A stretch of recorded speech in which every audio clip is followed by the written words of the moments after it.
Hello and welcome, everyone. In today's video, we're discussing a noticeable phenomenon that a lot of people are asking about. Because our channel always brings you the topics that matter to you, subscribe now and be the first to see our new videos. That awful sore throat everyone's talking about? Here's the deal. A Jefferson Health doctor explains what's going around and when you should worry.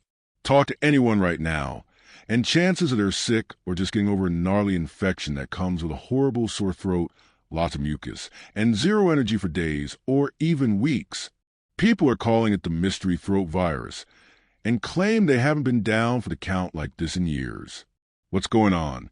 For answers, we reached out to Eric Sakinwala, Jefferson Health's Medical Director of Infection Prevention and Control, to learn about what's leaving us bedridden and how long it'll take to get back to healthy. It seems like everyone is really sick right now. What is going around? Most patients who have had that really bad sore throat had adenovirus, a common virus that spreads throughout the year. Unlike flu and COVID, which we can consider treating with prescribed medications, we don't often test for adenovirus because there's no real treatment for it, or for other viruses we tend to see this time of year, like parainfluenza and rhinovirus. So what is adenovirus exactly? Adenovirus is a group of common viruses that can cause cold or flu-like symptoms. It's pretty contagious because it's hardier than other viruses.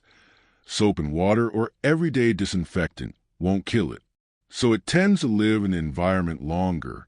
You see more clusters of these infections in places like daycares and military barracks because of close contact.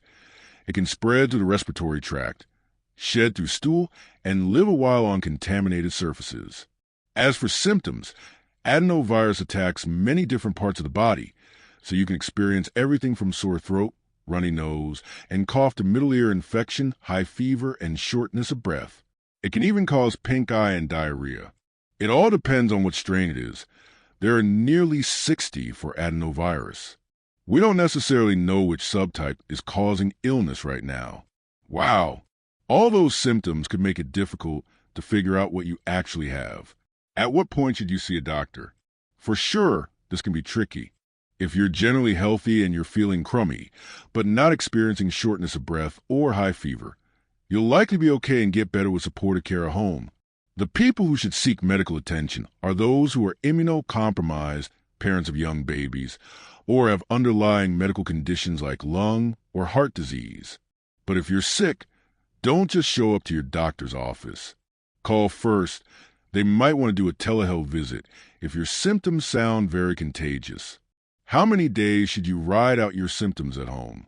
If you're feeling worse by day 3, that might be a good reason to call your doctor and see if what you're experiencing is worth getting checked out for. Got it.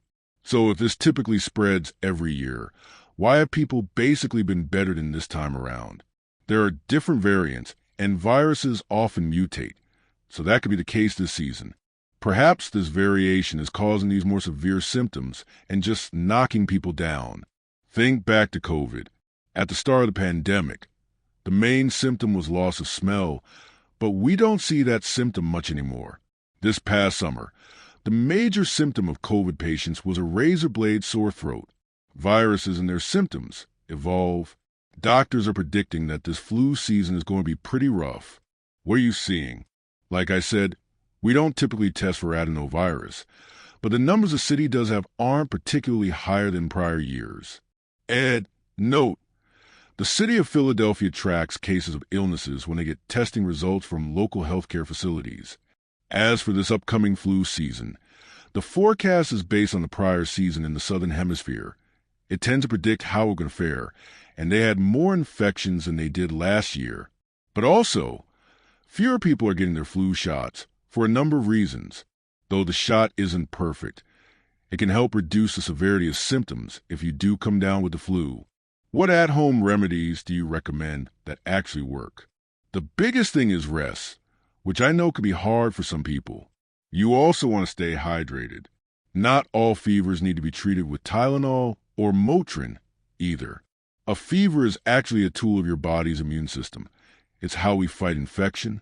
Still, if your fever is accompanied by body aches or chills, maybe you'll want to turn to medication. And if it reaches 103 or 104 degrees, call your doctor. Will any of those remedies help people get better faster?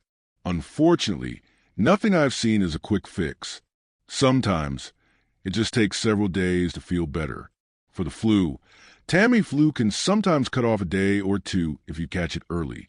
But for adenovirus and similar illnesses, you often have to let them run their course. Basic hygiene practices, like frequent hand washing and cleaning high-touch surfaces, typically work the best to keep you healthy.